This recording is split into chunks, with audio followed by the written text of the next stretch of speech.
Hello, hello. This particular entry is inspired by BusanKevin, who recently made a post talking about losing your native language when living in abroad in a country that does not speak your native language. Obviously, Japan, they speak Japanese. So, I did want to touch on that in like my personal experience.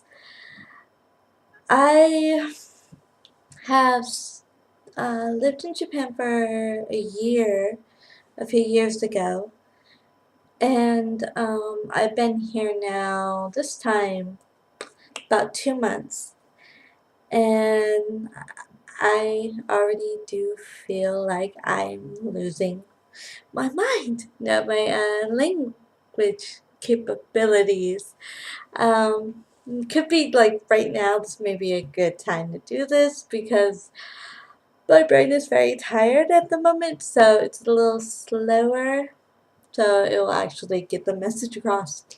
I am working with elementary school students. So these elementary school students, you talk to them in simple English, but at least in the training that I got in my area, you don't want to speak to them like they're dumb. They're not stupid, they just don't speak your language. But, doing things like, I like baseball. I like baseball? No. Okay, no, I don't. No, I don't like baseball. It's just simpler like that. And especially when communicating, not communicating a lot with native speakers, and the people you communicate with are uh, Japanese, and they're practicing their English, and you're practicing your Japanese. It just kind of happens that your native language, well, your proper native language, I should say, the Shakespearean side of it, kind of slips away a little bit. Uh, but what I wanted to add to that um, was, okay, an experience I actually just had yesterday.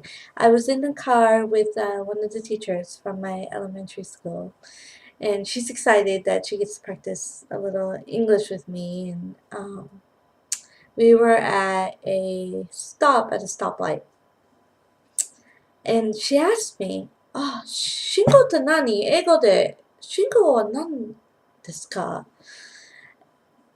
And I went, "Oh, shingo, right, shingo." And I stared at the stoplight, and I'm like, "What is shingo in English?" I could not remember for the life of me right at that moment what stoplight was. And I told her that too. I'm like, 信号わかるけど、英語、忘れちゃった。I forgot what the English was for stoplight. And then it just came to me like, stoplight! I can't believe that happened. Okay, it's one thing if, I would do that with Japanese, and like there are tons of words I know in Japanese where I can't produce them if I want to use them, but if I hear them, I recognize it and go, oh, that is in the, okay, I know what that word is. That's in the wakaru file, not in the wakaranai file.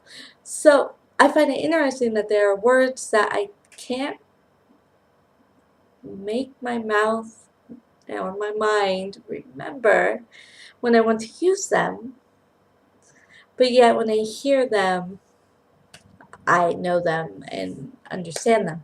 That goes for reading as well. There's kanji that I can't write for the life of me, but tons of kanji I can read.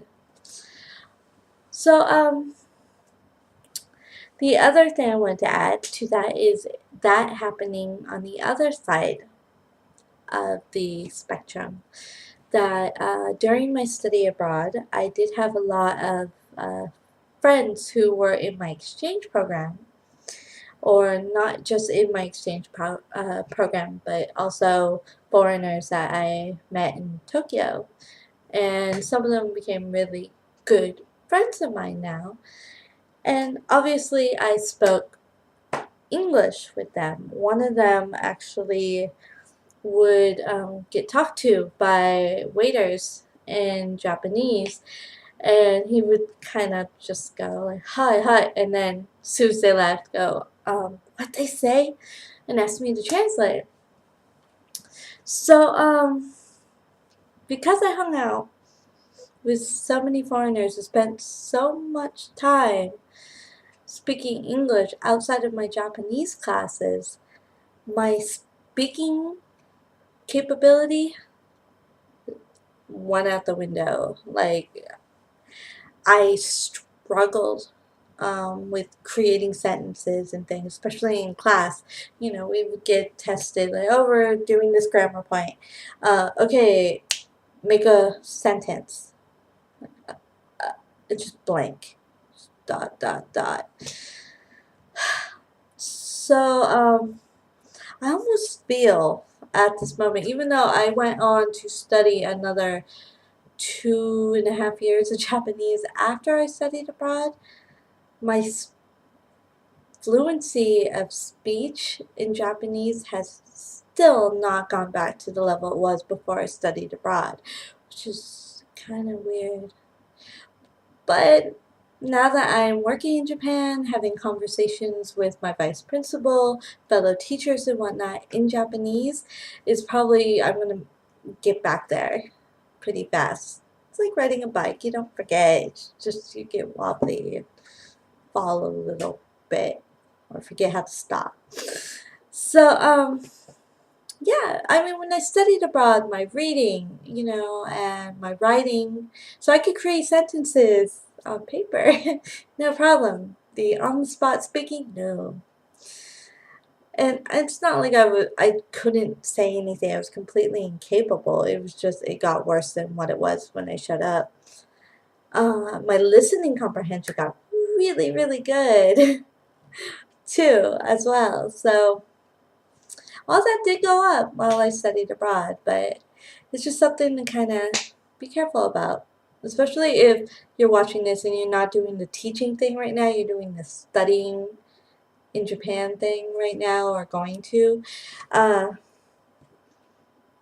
Make sure you make Japanese friends. I think it was the Korean exchange students and the Chinese exchange students at my school. Our common language was Japanese. That's how we had to talk. So, things like that to really help boost that. But help me, if I have lost this much English and having such a hard time talking in English after 2 months, I'm scared for the end of my contract. I, I may be the best English teacher out there because I will only be able to say what is in Ego Noto or the other textbooks. We'll see how that goes. Ja